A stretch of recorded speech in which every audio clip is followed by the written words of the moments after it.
Here we have the typical Etruscan temple and a surviving Etruscan statue that would have been placed on top of one of these Etruscan temples.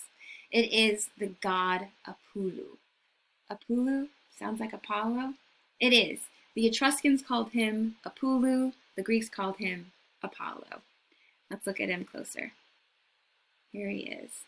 The material he is made from is called terracotta. Terracotta, a hard baked clay used for sculpting and as a building material.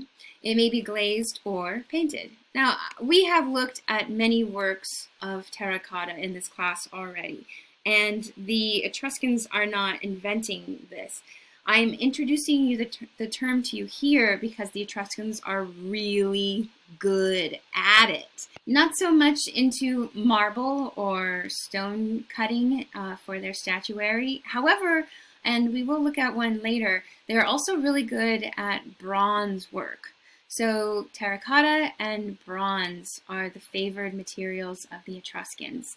Here we are looking at Apullu, and he is in beautiful preservation. We still see bits of the paint that would have been applied onto the surface of the terracotta. This statue was placed on the roof line of a temple dedicated to Minerva. It was also found in this series, or as part of a series of figures, including this one here that we've identified as Hercules. Hercules, like Heracles? Yep.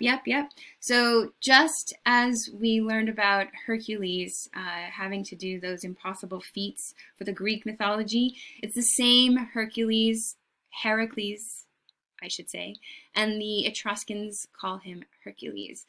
Now, what we think was being displayed here with these two figures is a story from mythology in which Apollo, or Apullu, helps out his twin sister Artemis to get back her sacred golden fleeced sheep from Hercules, who stole them.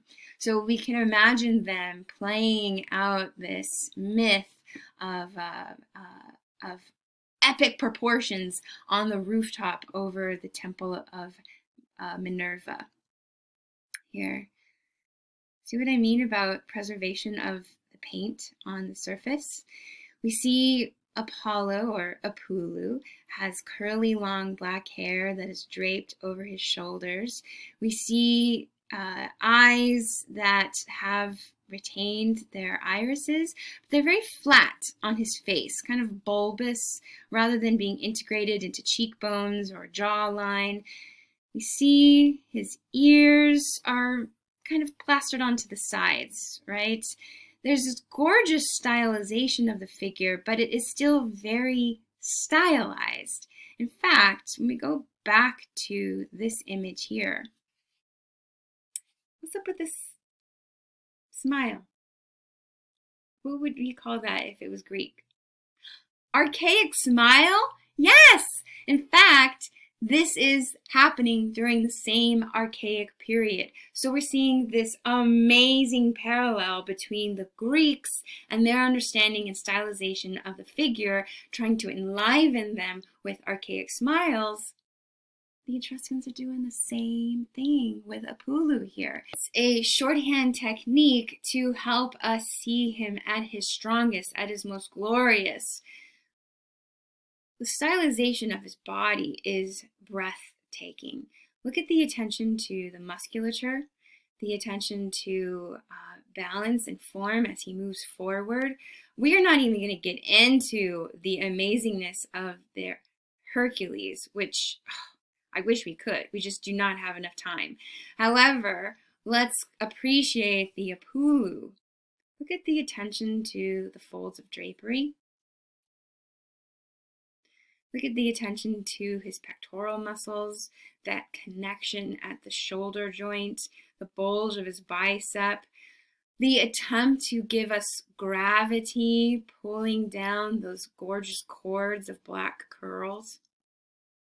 Look at how, as he moves forward, it clings to his body. It's it's a stunning stylization of the figure. It's not realistic, but we're, remember, having to rewind in time and go back to the archaic period and be greatly impressed. Look at this side view of him. So you can see how the artist is attempting to give us the natural head shape, but the features like ears and eyes and nose, they do still seem very mask-like, kind of stuck on the sides and stuck on the front. So the same kind of desire for an integration of cheekbones and jawline and an attempt at understanding of a skull hasn't happened in this image or this artwork just yet, just as it hasn't happened in the Greek world at the same time.